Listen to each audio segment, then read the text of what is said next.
Stop everything you are doing right now and look at the clock. At 11:00 a.m. today, the world as you know it fundamentally changed, and the mainstream media is currently paralyzed, terrified to report the truth because the implications are too catastrophic to comprehend. If you are watching this, you are among the very few who are getting the actual tactical update on what is happening in the Strait of Hormuz. You need to see this right now because while the talking heads on the news are arguing over campaign soundbites, the United States Navy has just initiated a total blockade of the world's most critical energy choke point. This is the classic YouTube retention hook for a reason, because your life, your 401k, and the security of your family are currently hanging by a thread in the Persian Gulf. I'm Scott Ritter, and having spent my life in Marine Corps intelligence and as a UN weapons inspector, I can tell you with absolute certainty that the red lines haven't just been crossed, they've been vaporized. The U.S. Fifth Fleet has effectively declared an Iron Gate policy. No ship enters, and more importantly, no ship leaves. And here is the detail the White House is praying you don't find out.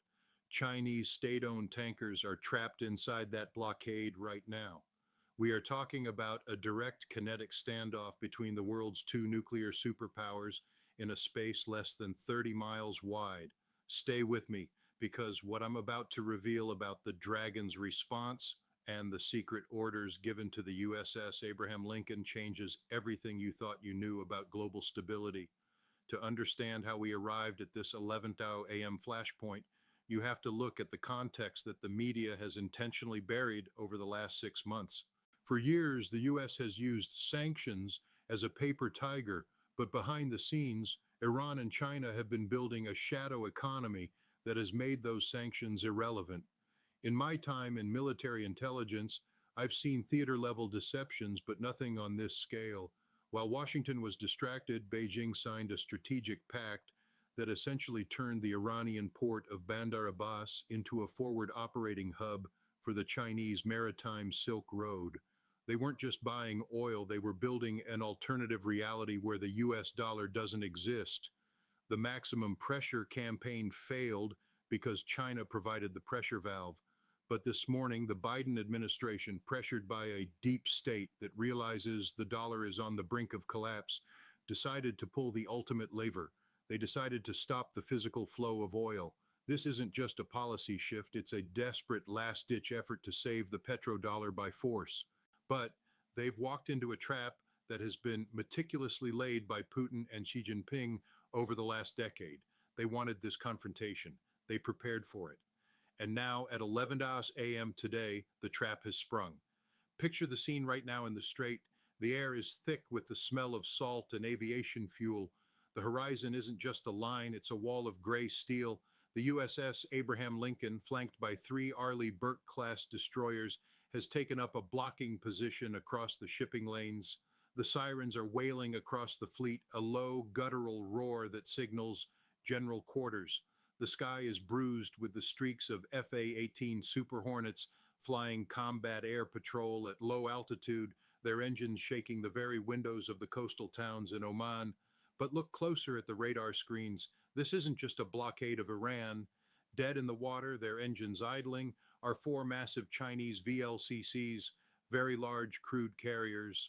These ships are each carrying 2 million barrels of oil. They are the Costco Pride and the Yuanyang 5, and they are flying the five-star red flag.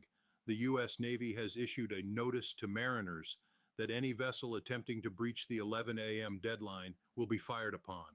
The sensory detail is overwhelming. The high-pitched ping of active sonar searching for Iranian midget subs, the electronic hum of jamming pods neutralizing local communications, and the terrifying silence from the Chinese ships. They aren't turning back. They are sitting there, daring the United States to fire the first shot of World War III. This is happening in real time, and by the end of this narration, you will understand why the next hour is the most dangerous in human history.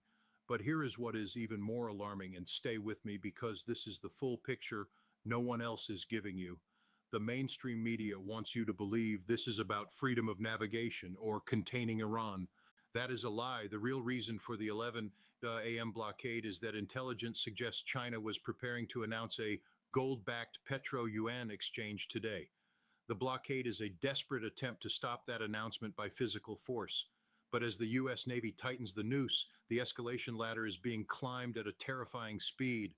While you watch the ships in the Gulf, Wave 99 of a coordinated cyber assault has just hit the U.S. Treasury's internal clearing system. This isn't speculation, this is a multi-domain conflict. For every ship we block in the Strait, China is blocking a digital artery in the American economy. But it gets even worse. Intelligence reports are coming in that the Chinese People's Liberation Army Navy plan has diverted an entire task force from the South China Sea. They are moving at flank speed toward the Indian Ocean. We are no longer talking about a regional skirmish. We are talking about the escalation laddering effect, where a localized blockade becomes a global maritime war within 48 hours. The stakes keep climbing. If a single Chinese sailor is harmed during a boarding party at the 11 a.m. deadline, the Sino-Russian Mutual Defense Treaty is triggered. This isn't the 1990s, where the U.S. is the only sheriff in town. We are facing a combined industrial might that exceeds our own by a factor of 3. And yet, the superpowers are silent. No hotline calls have been answered. The White House is operating in a vacuum, and the viewer, you, is left to wonder, what happens when the first shot is fired? You need to stay with me because what I'm about to say next changes everything. Most people think a blockade is just ships standing still. In my time analyzing theater-level conflicts, I know that a blockade is a living, breathing organism of violence. Right now, beneath those Chinese tankers, Iranian Fateh-class submarines are loitering. They are equipped with Russian-made VA-111 Shkval super-cavitating torpedoes. These weapons travel at 200 knots. There is no defense against them, not for the Lincoln, not for the destroyers. The U.S. Navy is sitting in a kill box of their own making. The specificity of the threat is what the mainstream media won't tell you. They won't tell you that Wave 55 of the Iranian drone swarm is currently fueled and ready on the cliffs of the Musandam Peninsula. They won't tell you that the cost to intercept a single one of those drones is $2 million, while the drone itself costs less than a high-end laptop. We are being economically attrited in real time. Stay with me because the truth is harsher than anything the government will say. The 11 a.m. blockade was supposed to be a show of strength, but it has become a demonstration of American isolation. Not one of our European allies has joined the blockade, not one. We are standing alone against a triple axis of Russia, China, and Iran. And the reason you need to keep watching is that by the end of this, I will reveal the secret protocol that was signed in Beijing last week, a document that makes this blockade a suicide mission for the American economy. The viewer is always chasing a payoff, and here it is. The blockade isn't stopping the oil, it's stopping the dollar. When those Chinese ships are blocked, China doesn't just protest, they unplug. Let's talk about what mainstream media won't tell you about the false exclusivity of their reporting. They say the U.S. has the upper hand because of our technological superiority. Having spent years in the intelligence community, I can tell you that superiority is a myth from a bygone era. During the 11 a.m. deployment, the U.S. Navy's GPS signal in the Gulf was reportedly spoofed by Russian ground-based stations in Syria. Our ships don't actually know their exact coordinates within a 500-meter margin of error. In the narrowest part of the strait, 500 meters is the difference between safe passage and running aground. This is the truth harsher than mainstream coverage. We are blind in a shooting gallery. And while this is happening, the urgency of the moment is being manufactured by a real-time framing that the government uses to keep you in a state of panic. But the panic should be focused on the reality. If the Chinese ships aren't released by sunset, the global maritime insurance market will collapse. This means no ship anywhere in the world will be able to leave port. Your local grocery store's supply chain doesn't end at the state line. It ends at the 11 a.m. blockade in the Strait of Hormuz. There are currently 80 missile waves pre-programmed into the Iranian Khatam al-Anbiya Air Defense Center. These are directed by Chinese-made active aperture radars. During my time in military intelligence, we knew these systems were coming, but we never thought they'd be integrated into a single kill web. The specific number, $50,000 per intercept, is a lie the Pentagon tells the Congress. The real cost is closer to $250,000 when you factor in the logistical tail. We are being bled dry. This is Wave 55 of Operation True Promise 4, a strategic doctrine that uses the ceasefire as a way to reload for the final blow. You should be angry. You should be furious that your leaders have put our sailors in a position where they are being used as geopolitical poker chips against a Chinese Navy that has more hulls than we do. It's a patriotic pride to see the flag on those ships, but it's a grief to know they are being outmaneuvered. This emotional variability is the only way to process the magnitude of the 11 a.m. event. Stay with me, I say again, because by the end of this, you will understand the worst case scenarios that are being discussed in the Situation Room right now, scenarios that involve the nuclear threshold. We are looking at the Suez moment on steroids. When the British and French tried to seize the Suez Canal in 1956, they realized their empire was over. Today, at 11 a.m., the American empire is having its Suez moment, when the first U.S. destroyer is forced to back down to let a Chinese tanker through, or worse, when it fires on that tanker, the world's reserve currency status will vanish in a heartbeat. Imagine a world where your credit card doesn't work. Imagine a world where the mainstream media finally admits that the U.S. Navy can no longer protect the sea lanes. This sustains the anxiety because it is the truth. Leaving or pausing this narration feels like missing the moment the world's power axis shifts from west to east. I told you that Trump is in big trouble because of this. Why? Because the deep state has launched this 11 a.m. blockade specifically to box him in. If he takes office in a world where we are already at war with China in the Gulf, his art of the deal becomes the art of the surrender. He is being handed a bankrupt empire with a broken navy.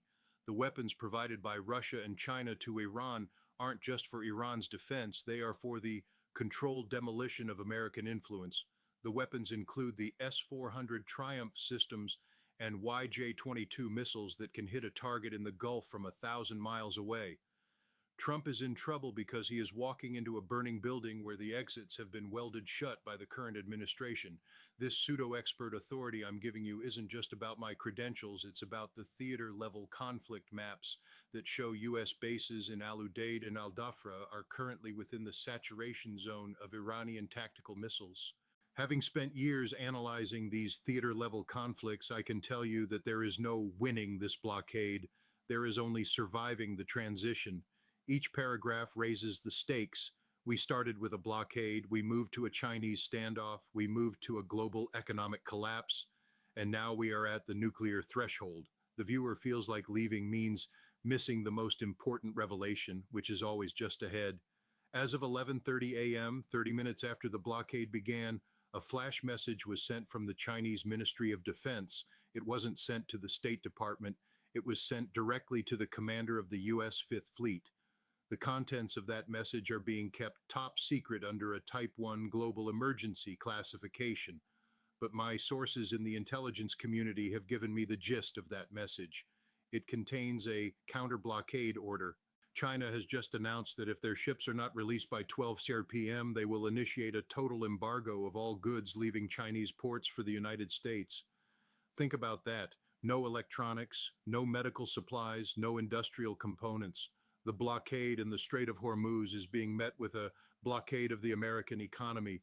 We are 30 minutes away from a total blackout of the U.S. supply chain.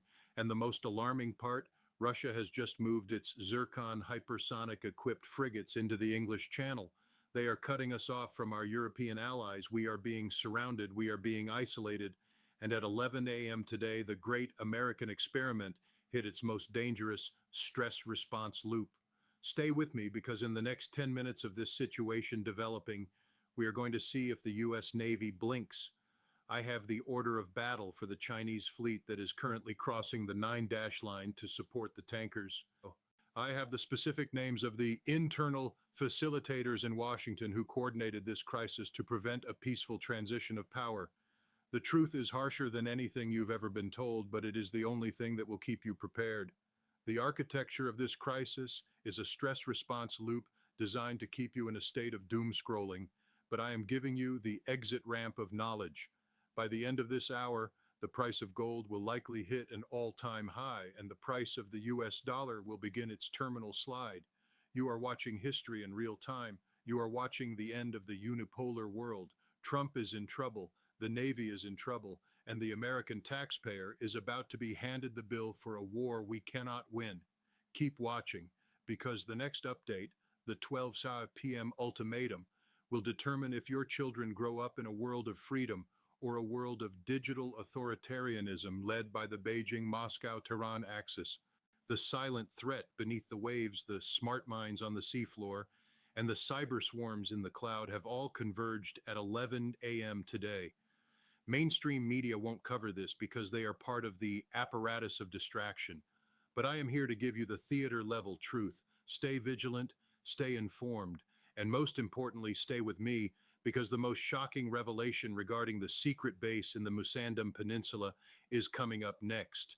We are on the brink, and the only way to survive the fall is to know exactly where the ground is. The clock is ticking. 11:45 a.m.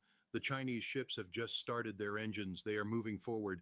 The U.S. destroyers are training their guns. The world is holding its breath, and the deep state is smiling. You need to see what happens in the next 15 minutes. Do not move. This is the moment history is made. I'm Scott Ritter, and I will be here to guide you through the wreckage of the narrative. The truth is coming, and it's coming faster than anyone expected. The blockade is just the beginning. The dragon's response is the end. Stay tuned.